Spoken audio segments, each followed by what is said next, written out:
ইদানিং আল্লামা অলিপুরি হাফিজাহুল্লাহর একটি বক্তব্য নিয়ে নেট জগতে বাতিলপন্থীরা খুব বেশি চেঁচামেচি এবং গালাগালি করতেছে।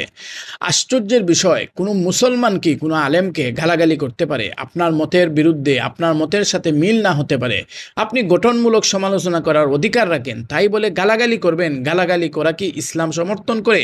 আপনারা কোন ইসলামী দল করেন যে ইসলামী দলে আপনাদেরকে একজন আলেমকে গালাগালি শিক্ষা দেয়? আল্লামা অলিপুরি হাফিজাহুল্লাহ পরিষ্কার ওনার বক্তব্যে বলেছিলেন, একটি ইসলামী দলের আমির যে কেউ হতে পারে না।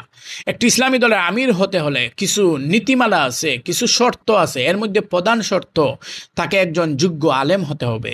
সুতরাং যিনি আলেম নন, ডক্টর হন বা অন্য কোনো পেশারি হন না কেন, এরকম কোনো ব্যক্তি কোনো ইসলামী দলের আমির হতে পারেন না। এই কথা শুনেই একদল বাতিলপন্থী চেঁচামেচি শুরু করে দিয়েছে। আপনারা কি মনে করেন একটি ইসলামী দলের আমির হওয়ার জন্য ইসলাম কোনো নীতিমালা দেয় নাই, কোনো শর্ত দেয় নাই, নাকি যে কেউ চাইলেই একটি ইসলামী দলের আমির হতে পারে? যদি মনে করেন যে না, যে কেউ চাইলেই আমির হতে পারে না, নীতিমালা আছে, তাহলে আপনারা সেই নীতিমালাগুলো শিখে আসুন, তারপর আল্লামা অলিপুরি হাফিজাহুল্লাহর বক্তব্যের সমালোচনা করুন।